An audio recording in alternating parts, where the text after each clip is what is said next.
Jorge Bergoglio, the future Pope Francis, surprised many when he chose to enter the Society of Jesus at the age of 21. The Jesuit order, known for its rigorous intellectual tradition and demanding spiritual formation, was not for the faint of heart.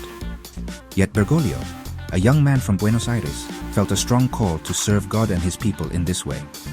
His journey began in 1958 as he embarked on a path that would shape his character and define his destiny.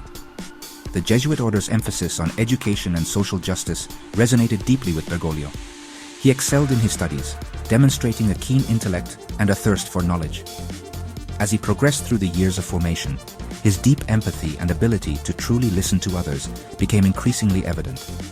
These qualities shone brightly during his time, teaching literature and psychology at Jesuit high schools. Bergoglio's connection with young people was natural and profound. He possessed a unique ability to meet them where they were, to listen to their hopes and fears, and to guide them with wisdom and compassion. His students found in him not just a teacher, but a mentor and a friend. He instilled in them the importance of critical thinking, social responsibility, and a deep commitment to justice. His early years as a Jesuit were marked by a dedication to education that would later become a cornerstone of his papacy. His spiritual director, Father Miguel Angel Fiorito, recognized in Bergoglio a rare combination of intellectual prowess, practical wisdom, and profound empathy. Fiorito saw in him the potential for great leadership, grounded in humility and a deep love for the poor and marginalized. These formative years within the Jesuit order laid the foundation for the future Pope Francis, a man who would capture the world's attention with his humility, compassion, and unwavering commitment to social justice.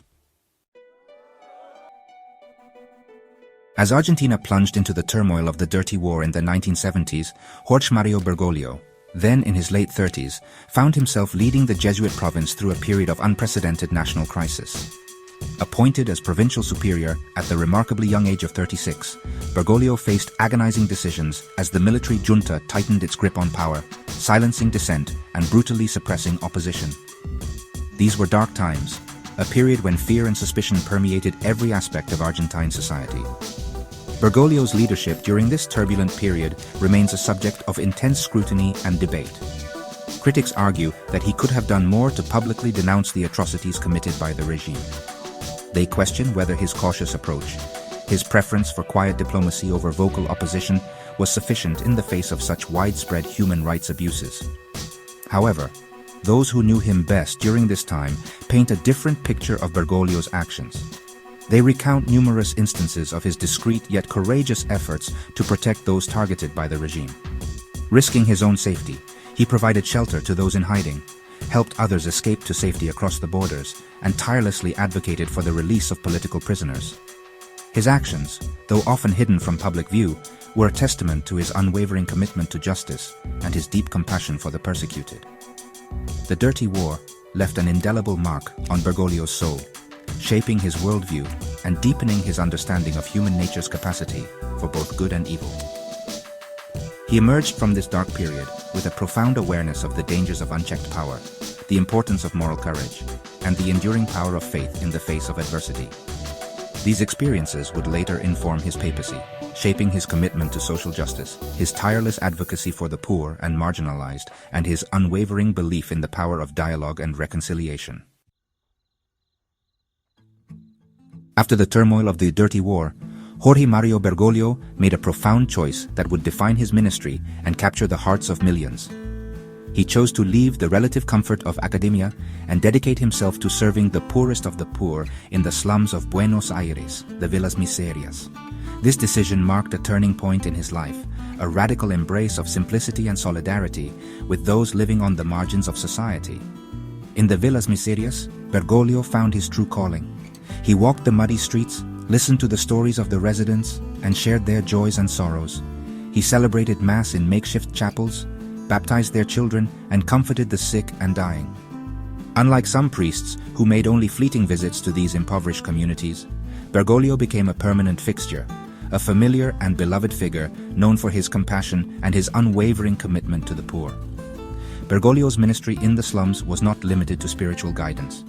He understood that true pastoral care meant addressing the social and economic injustices that trapped people in poverty.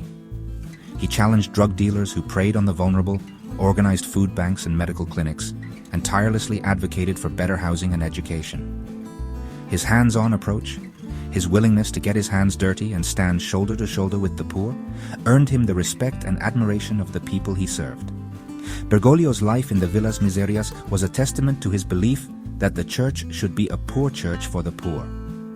He lived simply, eschewing the trappings of status and power.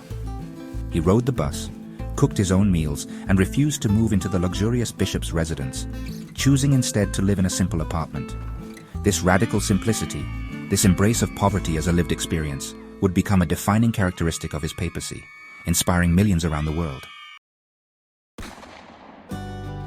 The world watched in astonishment in March 2013 as white smoke billowed from the chimney of the Sistine Chapel, signaling the election of a new pope. Few had anticipated the choice of Jorge Mario Bergoglio, the 76-year-old Archbishop of Buenos Aires. His election was a seismic shift, a break from centuries of tradition, as he became the first Jesuit and the first Latin American pope in history. Taking the name Francis, in honor of Saint Francis of Assisi, the champion of the poor and the patron saint of peace, the new pope sent a powerful message of renewal and reform. His very first act as pontiff was to ask the crowd gathered in St. Peter's Square to pray for him, a simple gesture of humility that broke with centuries of papal protocol and signaled a new era for the Catholic Church.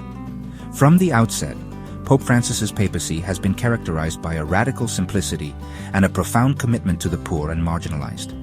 He eschewed the opulent papal apartments, choosing instead to live in the modest Casa Santa Marta guest house. He continued his practice of riding the bus and wearing simple attire. His actions spoke louder than words, signaling a departure from the Church's perceived obsession with power and privilege and a return to the gospel values of humility, simplicity, and service. Pope Francis's Jesuit formation, his experiences in the slums of Buenos Aires, and his deep empathy for the poor and marginalized have profoundly shaped his papacy. He has challenged the Church to be a more welcoming and inclusive place, calling for greater dialogue and understanding on issues such as homosexuality, divorce, and the role of women in the Church.